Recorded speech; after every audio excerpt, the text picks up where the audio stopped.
الله أكبر الله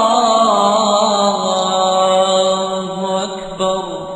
تو ہم یہ چیز دیکھیں گے کہ دنیا کے اندر الگ الگ دھارمک لوگ رہتے ہیں۔ کوئی اپنے آپ کو ہندو کہتے ہیں، کوئی اپنے آپ کو مسلم کہتے ہیں، اور کوئی اپنے آپ کو کرسچن کہتے ہیں، کوئی اپنے آپ کو یہودی کہتے ہیں۔ تو جتنے بھی ریلیجن کے لوگ ہیں اور جتنے بھی دھارمک لوگ ہیں، ان سب دھارمک لوگوں کے نزدیک اور ان کے پاس ان کی ایک پوتر پستک، ہولی بک یعنی مقدس کتاب ہوتی ہے۔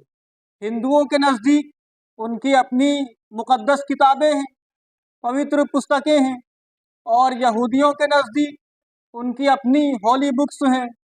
اور اسی طرح کیونکہ ہم سب مسلمان ہیں تو ہمارے نزدیک سب سے زیادہ پوتر، سب سے زیادہ مقدس اور سب سے زیادہ ہولی بک جو ہمارے نزدیک ہے وہ قرآن کریم ہے۔ قرآن کریم یہ ہمارے لیے آئیڈیل ہے۔ ہمیں قرآن کریم میں جو حکم دیا گیا، جو احکام بتائے گئے اور جو آرڈر دیے گئے، ہمیں اس کو ماننا ہے اور اس پر عمل کرنا ہے۔ اب کمی ہماری یہ رہ جاتی ہے کہ ہم جب دیکھیں گے اپنے گاؤں میں، محلوں میں اور آس پاس کے لوگوں میں، تو قرآن کریم ایک یہ ہے کہ ہم تلاوت کریں، ہم اس کو پڑھیں، اور ایک یہ ہے کہ اس کو ہم زبانی یاد کریں، اور اس سے بڑھ کر کے یہ بات ہے کہ قرآن کو ہم سمجھنے والے بنیں۔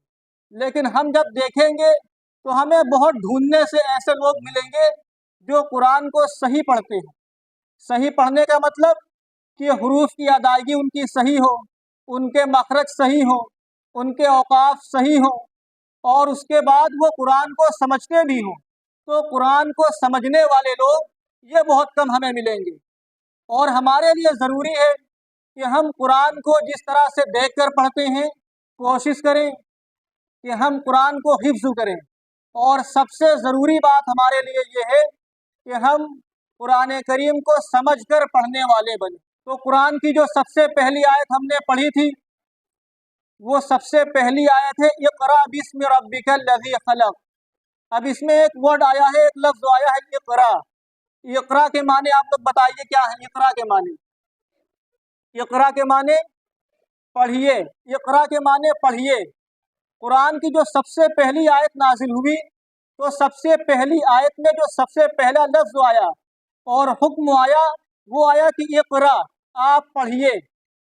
تو یہ جو ہے مسلمانوں کے لیے اور تمام دنیا میں آنے والے مسلمانوں کے لیے حکم ہے کہ وہ سب سے پہلے تعلیم حاصل کریں، کیونکہ جب ہم سیکھیں گے، پڑھیں گے تو ہم ایک اچھے انسان بنیں گے، ہمارے اندر انسانیت آئے گی، ہم قاعدے قانون والے ایک انسان بنیں گے، ہم سمجھدار انسان بنیں گے، اور ہمارے اندر سے ظلم، بربریت اور جھوٹ موٹ، بدمعاشی، یہ سب ہمارے اندر سے ختم ہو جائے گی۔ اسی لیے سب سے پہلے جو حکم دیا گیا وہ یہ نہیں کہا گیا کہ آپ خوب مسجد میں بیٹھ کے نماز پڑھیے، قرآن پڑھیے، اللہ اللہ کریے اور تسبیح پڑھیے، بلکہ سب سے پہلے کہا گیا کہ آپ پڑھیے، آپ سیکھیے، آپ تعلیم حاصل کریے، کیونکہ جب ہم سیکھیں گے تو ہم نماز پڑھنا بھی سیکھ جائیں گے، قرآن پڑھنا بھی سیکھ جائیں گے، اور شراب کے اور نشے کے اور سگریٹ بیڑی کے کیا کیا نقصان ہے ہم یہ بھی جانیں گے، تو ہم تمام برائیوں سے بچے رہیں گے۔ اس لیے سب سے پہلا جو حکم قرآن میں آیا اور اللہ تعالیٰ نے سب سے پہلے جو حکم فرمایا وہ فرمایا کہ اقرأ، آپ پڑھیے، بسم ربک الذی خلق، اپنے رب کے نام سے۔ اور یہ بہت امپورٹنٹ اور اہم بات ہے کہ قرآن کو ہم سمجھیں، کیونکہ اللہ تعالیٰ نے فرمایا ھدی للمتقین، قرآن متقین کے لیے ہدایت ہے، اور کہیں پر فرمایا ھدی للناس، کہ قرآن پوری دنیا کے انسانوں کے لیے ہدایت ہے۔ تو ہدایت ملے گی تب جب ہم اس کو سمجھیں گے اور اس پر عمل کریں گے۔ تو ہم سب کی کوشش یہ ہو کہ ہم یہاں پر پڑھیں، سیکھیں، اور ساتھ میں اس کو ہم سمجھنے کی بھی کوشش کریں، جیسے سورہ فاتحہ اور چھوٹی چھوٹی صورتیں جو ہیں ان کو ہم سمجھنے کی کوشش کریں۔